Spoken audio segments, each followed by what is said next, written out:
Hola, buenos días. ¿Qué tal?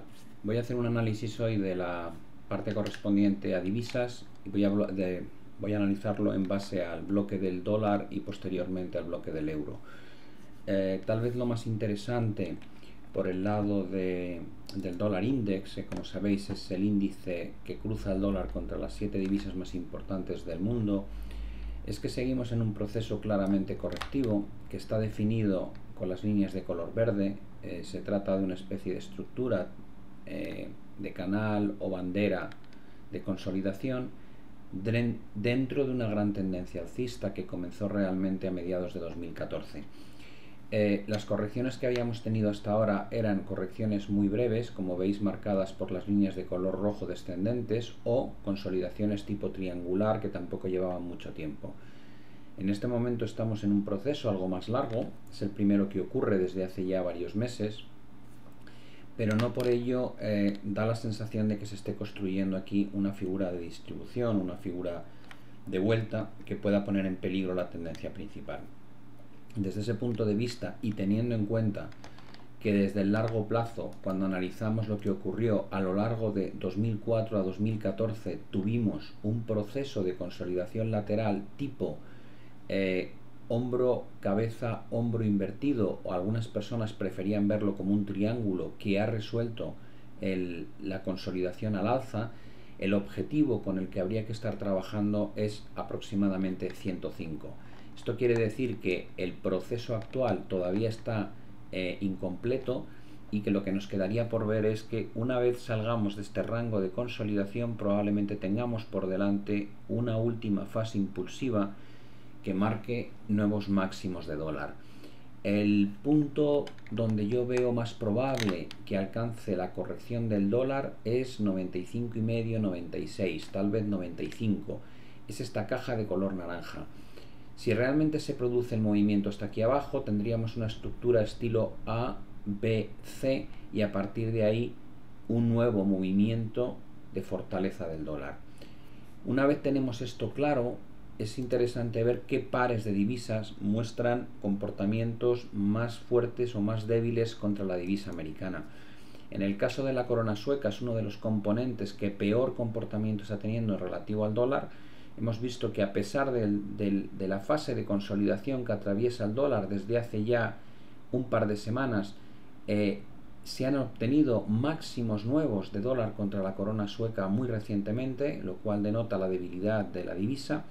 Y ahora mismo la primera área de soporte significativo se encuentra en torno a 8,45, 8,50, donde están los máximos alcanzados a finales de enero, los mínimos de retesteo de febrero y la primera directriz de medio plazo que arranca en septiembre del año pasado.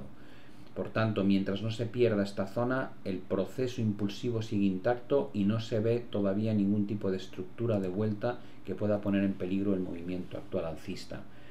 En el caso del euro, lo que hemos tenido ha sido una salida lateral de todo el proceso bajista acelerado. Como podéis ver aquí, se formaron varias directrices o de líneas de tendencia a la baja.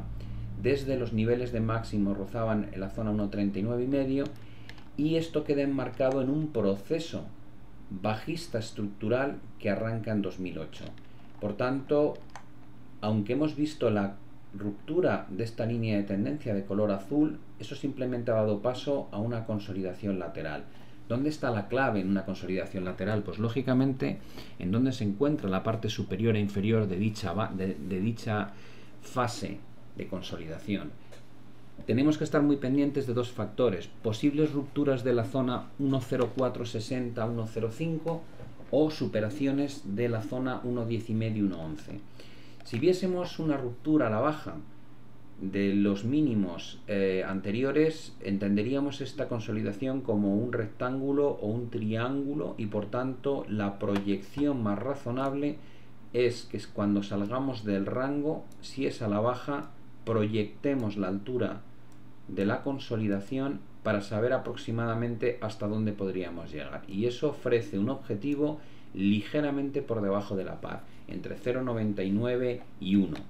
Si por el contrario el mercado fuese capaz de romper al alza la zona 1.11, que son los mínimos alcanzados en enero de 2015 y posteriormente 3 retesteos seguidos que tuvieron lugar a lo largo de los meses de marzo y abril, lo que tendríamos es un doble suelo completado cuya proyección nos llevaría a alcanzar la zona en torno a 1.16,5, 1.17, completar una corrección del 38,2 de Fibonacci de toda la fase bajista principal y retestear la siguiente directriz bajista que pasa por aquí.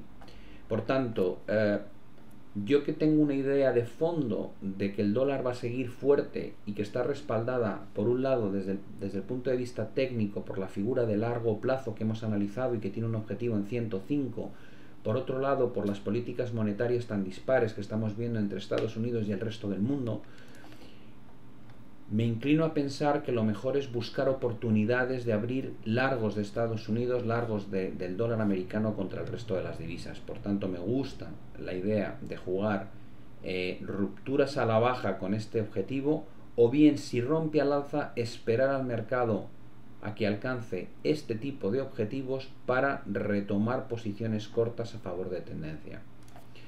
En el caso de la libra, nos encontramos en un nivel bastante interesante. Los comentarios que hizo el otro día el Banco de Inglaterra ha provocado una recuperación de la libra, pero el punto al que nos enfrentamos ahora, o la zona o área a la que estamos llegando, es muy complicada de romper. Como podéis apreciar, estamos retesteando los antiguos mínimos de 2013, mínimos de 2014 y 2015, y una pequeña directriz, digo pequeña porque solo cuenta con 2 puntos reales de apoyo, pero de cualquier manera todo el nivel en torno a 1.50,5, 1.51,5 representa una zona de resistencia compleja de romper al alza. En el caso de la corona noruega, lo que tenemos ha sido una consolidación lateral tipo triangular que nos ha llevado a retestear la directriz alcista principal que arranca en agosto del año pasado, y si cabe mucho más importante, un apoyo en los mínimos de diciembre, máximos de diciembre antiguos, máximos de enero de 2015, retesteo en febrero, vuelta después de romperse a esta zona pivote en marzo y posteriormente también en abril. Mientras nos mantengamos por encima de la zona 7.7, el escenario más probable es que esto sea una mera consolidación, y cuando se resuelva la salida de este triángulo al alza, tengamos una proyección o potencial objetivo equivalente a la altura de la base del triángulo desde el punto de ruptura, con lo cual nos llevaría a un nuevo ataque a la zona 870, que coincide más o menos con la paralela a la línea de tendencia o la unión de los máximos previos alcanzados en diciembre del año pasado y en marzo de este año. Por tanto, aquí cabe la posibilidad de buscar posiciones de alcistas con stops por debajo de la zona 770. En el caso del australiano, del dólar australiano, hemos visto algo similar a lo que ha pasado con el euro. Teníamos un canal bajista muy claro, formado desde los máximos de septiembre, dentro de un proceso ya de por sí bajista de largo plazo que venía funcionando muy bien desde prácticamente los altos del 2011. Este proceso ha sido una aceleración y ahora lo que tenemos es una estabilización lateral. Tenemos una zona de soporte muy clara en torno a 0.75,5, mientras que la resistencia está constituida por los máximos alcanzados en torno a 0.79. La lectura es muy similar a la que estábamos haciendo con el euro contra el dólar. Es un rango lateral y la clave es por dónde salimos. Por encima de 0.79 se abre una posibilidad de extensión a 0.82, 0.83, basada en una potencial estructura de vuelta o salida de una formación rectangular, mientras que la ruptura de 0.75 lo que hace es que esta fase de consolidación se resuelva a la baja y por tanto la lectura que le hagamos sea de continuación de tendencia, en cuyo caso nuestro objetivo sería niveles de 0.72,5 o un poquito por debajo. En el caso del neozelandés, lo que estamos viendo ha sido una recuperación durante el proceso de debilidad, entre comillas, del dólar que estamos teniendo recientemente, que ha llevado al kiwi a acercarse a la gran resistencia en torno a 0,77. Y digo gran resistencia porque, como podéis apreciar, ya marcó mínimos en 2013 en torno a este área, se retestearon en 1, 2, 3, 4, 5 ocasiones a lo largo de finales de 2014, una vez se rompió se aceleró mucho el movimiento y cada vez que hemos vuelto a este área se han producido claros rechazos. Por tanto, para tener una visión constructiva a favor del dólar neozelandés contra el dólar americano, haría falta romper con claridad la zona 0,77, en cuyo caso es probable que, proyectando este potencial doble suelo, alcancemos posteriormente zonas en torno a 0,80 y medio. Si por el contrario esta consolidación acabase resolviéndose a la baja por debajo de 0,72, daríamos por concluido todo el proceso correctivo lateral y volveríamos a reanudar tendencia con un objetivo a la baja equivalente a la anchura de este canal. En el caso del canadiense, tenemos la única divisa que actualmente tiene una formación de vuelta activa contra el dólar, es decir, hay una señal de dólar canadiense más fuerte que el dólar americano con un objetivo claro. Lo que hemos tenido aquí ha sido un proceso alcista evidente en varias fases, una primera muy suave, que es la que viene desde 2012, luego una aceleración a partir de junio de 2014 y posteriormente un movimiento explosivo al alza, que era más o menos el que estoy pintando ahora y que ya se ha completado con una ruptura, pullback y caída. Pero lo significativo es que entre los dos máximos que se alcanzaron en 2015 se puede entender esto como una formación tipo doble techo que se ha resuelto a la baja con la ruptura de la zona de soporte que tantas veces funcionó como área de rebote en 1, 2, 3, 4, 5, 6, 7 ocasiones y que posteriormente hemos visto cómo se rompía con gran intensidad y con velas muy impulsivas. El objetivo que tenemos abierto actualmente es la zona 1.19 y a partir de 1.19 el panorama vuelve a cambiar mucho, porque lo que tendríamos es un porcentaje de corrección interesante contra toda la tendencia que se ha producido desde el último apoyo en la directriz principal. Tendríamos correcciones en torno al 38,250%, objetivo cumplido, y además una vuelta a la directriz de medio plazo que viene de julio. Por tanto, altas probabilidades de, si llegamos aquí, que luego veamos reacciones nuevamente alcistas. En el caso del dólar yen, lo que tenemos es un rango de consolidación lateral. Este rango de consolidación lateral empezó siendo una estructura triangular. La estructura triangular sigue siendo válida en la medida en que la directriz que unía todos los máximos decrecientes, después de romperse aquí, ha servido de apoyo en varias ocasiones, pero dada la claridad con la que está definiendo la parte de arriba, el punto clave a mi gusto en este momento es la zona 1.21 y medio, 1.22, donde están los dos grandes máximos de 2014 y 2015. Este rango lateral marcado en rojo es una manera de entender que mientras estemos así, estamos en mera consolidación lateral y que una vez se rompa, si es que ocurre, va a dar paso a extensiones potenciales a la zona 127. ¿Es este patrón algo habitual en el comportamiento del dólar yen? Yo creo que sí, basta con mirar cómo han sido los procesos hasta ahora en el movimiento alcista desde que comenzó todo el estímulo a través de estímulos monetarios en Japón por parte del Banco Central japonés. Como podéis apreciar, hay grandes fases impulsivas, consolidaciones laterales tipo triangular, nueva fase impulsiva, consolidación triangular,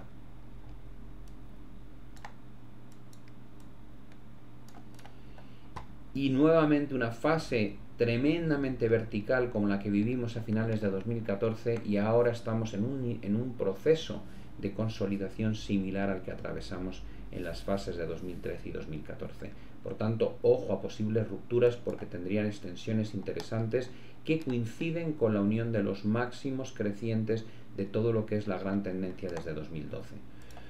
En el caso del suizo prefiero no comentar demasiado, simplemente que a corto plazo ha quedado muy bien definida una zona de soporte en torno a 0,95, pero dado el carácter del movimiento reciente que viene de la falta de intervención o la eliminación de intervenciones en la paridad euro-suizo, creo que es una divisa que tiene poco atractivo en la medida en que ha estado muy intervenida y en cualquier momento pues podríamos volver a este tipo de situaciones en las que no se les deja fluctuar libremente.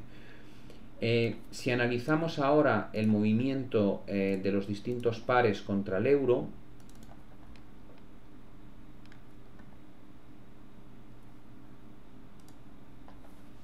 podemos comenzar directamente con el euro index. En este caso es la divisa del euro cruzada contra el yen, la libra, el suizo y el dólar. ¿Qué es lo que se aprecia? Bueno, pues ha habido un proceso de debilidad del euro bastante interesante desde principios de 2014, que luego sufre una grandísima aceleración a raíz de la implementación o el anuncio de implementación del programa de QE por parte de Draghi del Banco Central Europeo. Este movimiento acelerado era insostenible dada la verticalidad que traía, ha producido que finalmente se rompa la línea de tendencia, pero como podéis apreciar, eso simplemente ha generado no una reacción fuerte al alza, sino una consolidación en la que estamos todavía sumidos. ¿Cuál es la clave? ¿Dónde está el nivel importante de cara a una visión de medio plazo? Yo creo que va a ser muy difícil que veamos superaciones o rupturas de la zona 114-115, por tanto este es el punto idóneo para buscar otra vez grandes movimientos de debilidad del euro. No sé si vamos a llegar a este nivel, pero lo que considero razonable es que estemos en una fase un poco más larga de la que estamos viendo de movimiento definido entre 110,5 y 114,5 y que a la larga todo este proceso de consolidación dé pie a una nueva ruptura a la baja. ¿Qué es lo que podría generar salidas fuera de este rango?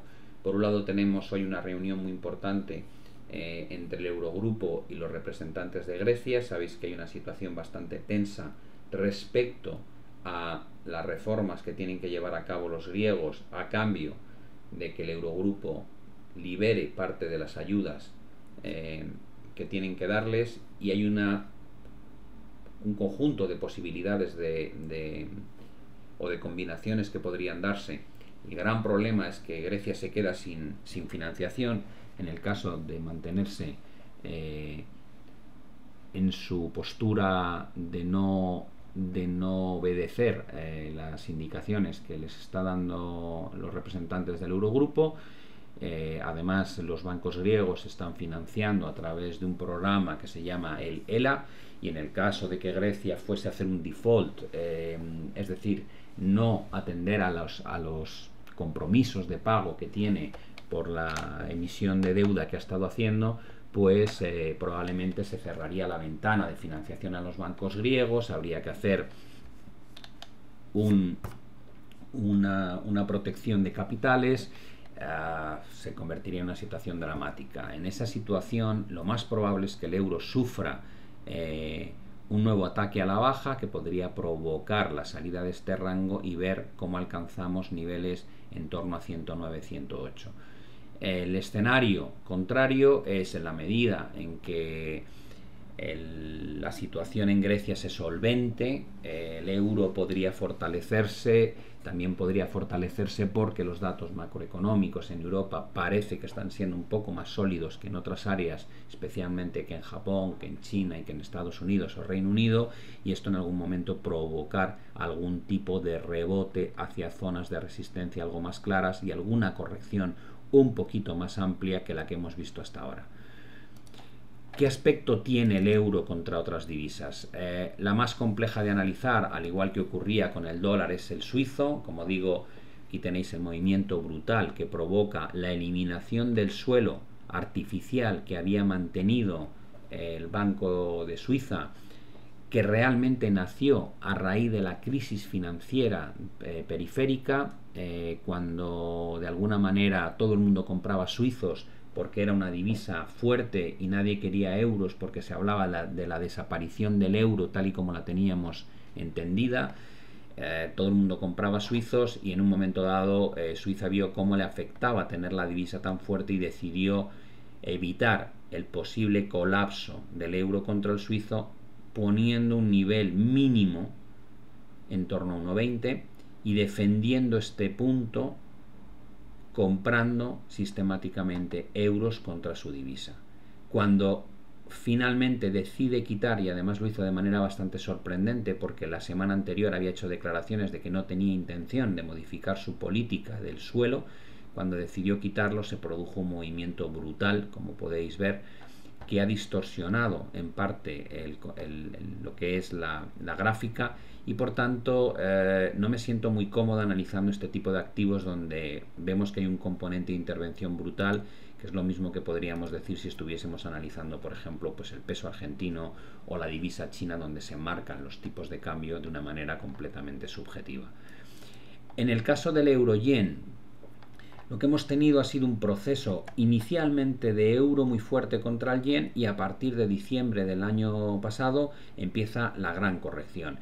El primer tramo de caída viene a buscar apoyos bastante claros en soportes antiguos formados por áreas pivotes, pero actualmente estamos ya cotizando por debajo de la última gran zona marcada por los máximos de abril y julio del año pasado y los soportes de enero de este año. ¿Existen nuevos niveles de soporte en base a áreas pivotes de 2012 y 2013? Por supuesto, de hecho estamos ahora en la zona de máximos de 2012, mínimos de comienzo de 2013 y apoyos de marzo de este año que se han vuelto a repetir. En la última secuencia de caída del euro contra el yen hemos visto la aparición sistemática de divergencias alcistas, y esto hace que tenga sentido que el mercado rebote hacia la zona 131-132, donde se encuentra la última combinación de soporte de este año y techos de febrero-marzo también de 2015. Por tanto, mi idea es que llegados a este punto existe otra vez alto riesgo de ver fortaleza del yen contra el euro.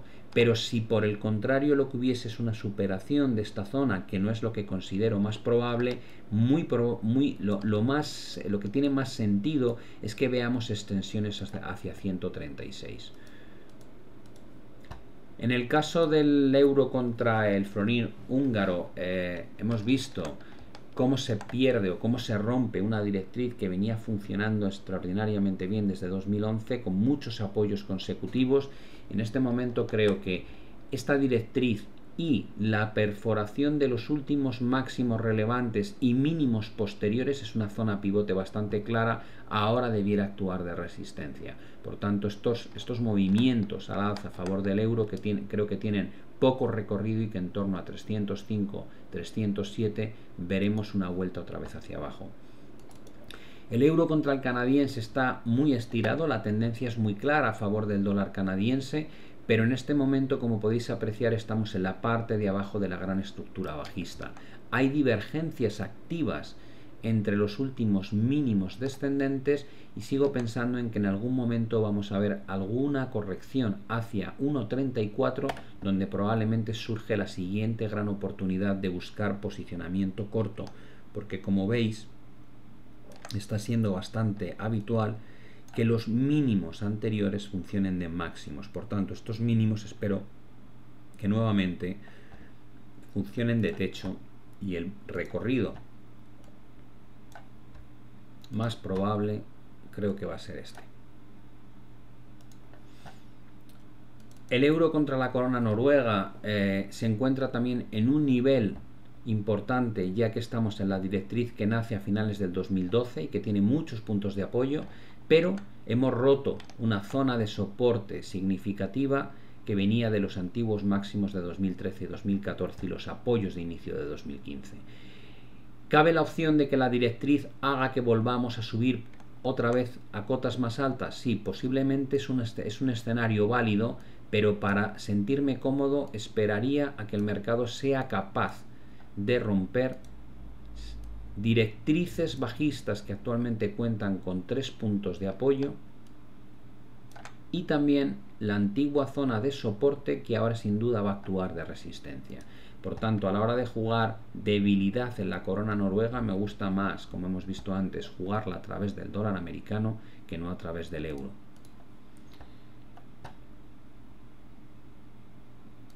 En el caso del kiwi, del euro contra el neozelandés, vemos que todo el proceso de estancamiento lateral que duró 2012, 2013 y 2014 se ha resuelto a la baja, dando continuidad a la tendencia principal que viene de 2010.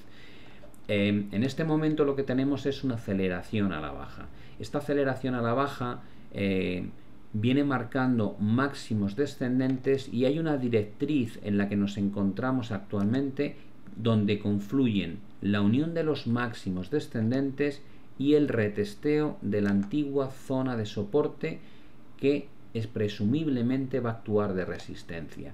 ¿Cuál es el riesgo? El riesgo es que aparecen, a medida que vemos la bajada con mínimos decrecientes, aparecen mínimos crecientes a nivel de osciladores, lo cual es una divergencia alcista que alerta de posibles desarrollos. ¿Dónde está el punto clave de largo plazo donde buscar posicionamiento a favor del dólar neozelandés contra el euro? Bajo mi punto de vista, en torno a 1,48, 1,50, donde nos encontramos un retesteo de los mínimos de 2012 y 2014, 2015 y una corrección suficientemente grande contra todo el proceso impulsivo para que haga que la probabilidad de retomar tendencia a la baja y objetivos suficientemente amplios a la hora de volver a mínimos anteriores tenga sentido. Esto no quiere decir que no podamos ver vueltas desde el nivel actual y que directamente tengamos un escenario de este tipo, pero como digo siempre, el posicionamiento no debe basarse exclusivamente en si el nivel es bueno, sino también tener en cuenta los riesgos que se detectan a nivel de indicadores y especialmente cuál es el potencial objetivo a la baja que vemos antes de abrir una posición. En mi caso prefiero esperar aquí, aunque soy consciente de que tal vez no veamos un recorrido tan alto y por tanto no consiga reentrar en la tendencia bajista.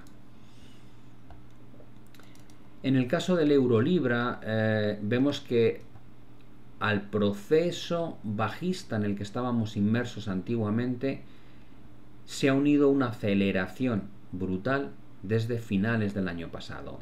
Esta aceleración brutal rompe el canal que funcionaba también a la baja.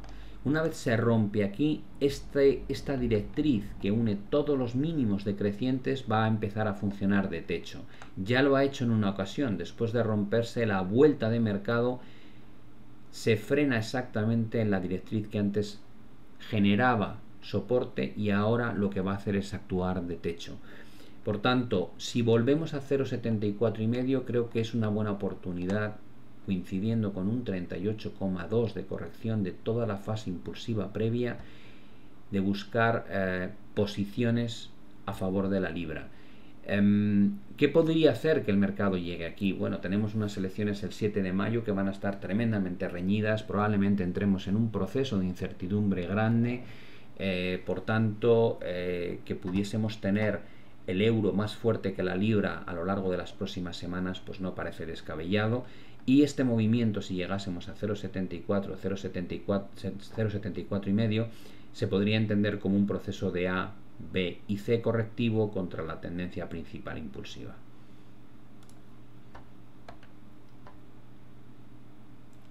Me gustaría ya por último enseñaros algo de divisas contra el mercado emergente, del dólar contra el mercado emergente, y vamos a centrar un poco la atención en lo que está pasando con algunas divisas latinoamericanas, en general del bloque México, Brasil, Chile, Perú, Colombia y alguna asiática.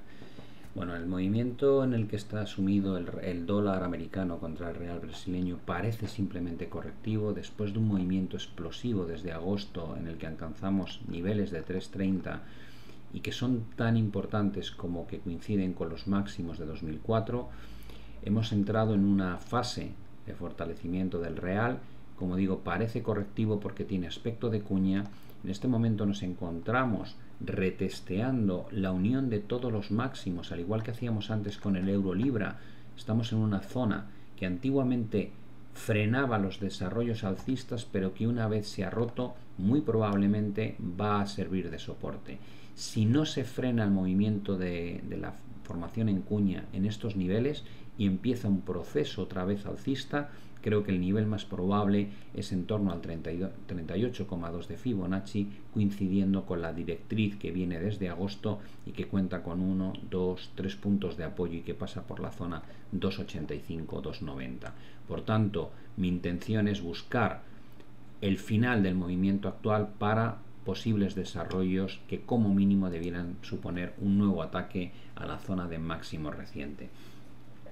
En el caso del peso chileno, lo que vemos es que la estructura alcista es muy clara. Estamos en un nivel de soporte muy importante. Como podéis apreciar, todos los mínimos de septiembre del 2013, posteriormente los mínimos de mayo-junio de 2014, octubre de 2014, y ahora hemos vuelto a este gran canal ascendente y estamos también cerca de la zona pivote que se formó en torno a 605 con máximos de septiembre, retesteos en diciembre, y ahora nos hemos quedado muy cerquita de este punto.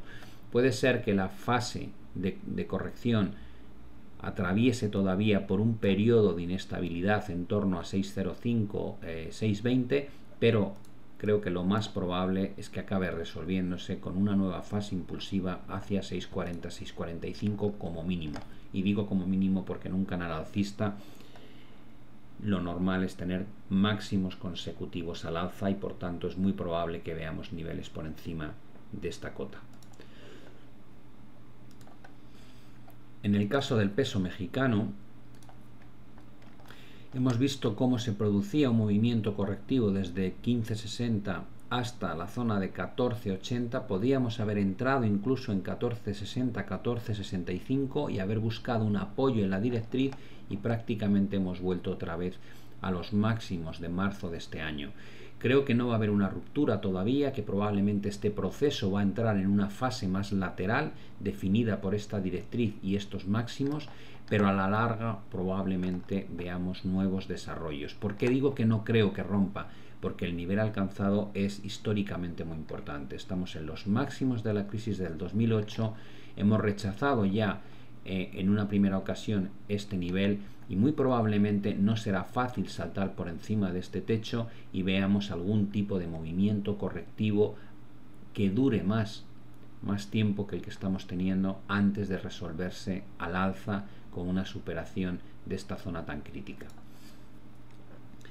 En el caso del sol peruano, lo que vemos es un proceso alcista muy potente. Aquí vemos la unión de todos los mínimos crecientes y tal vez la clave es hasta dónde puede llegar. Yo creo que en principio el nivel al que estamos llegando representa una resistencia, es la unión de los máximos de 2013 y los máximos de 2015. Por tanto, da la sensación de que el movimiento principal, que era buscar apoyos en la directriz y nueva rotación a la parte de arriba, ya se ha dado en su mayoría, y creo que tal vez nos veamos metidos en un proceso que seguirá siendo al alza pero con menos intensidad de lo que hemos tenido hasta ahora, y que más o menos define un soporte en torno a 309, 310 y una resistencia entre 314 y 315. Por el lado de la lira turca, la aceleración al alza es espectacular. Hemos visto cómo la gran estructura en la que estábamos sumidos se ha resuelto al alza. Esto ha supuesto que lo que antes era la directriz que marcaba los techos ahora actúe de soporte, y la primera referencia por abajo interesante es el potencial punto de apoyo en 2.64-65, que representa un retesteo de los máximos anteriores de manera similar a lo que ocurrió en esta zona de aquí. Por tanto, mientras no perdamos este nivel, todo apunta a continuación claramente alcista del proceso en que estamos metidos y gran zona de soporte y potencial área de compra buena entre 2.52, 2.55, coincidiendo con una zona pivote y la banda antigua de resistencia que ahora actuará de soporte.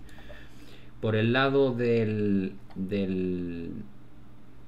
peso colombiano, lo que vemos es una situación similar a lo que hemos visto en Chile y en Brasil.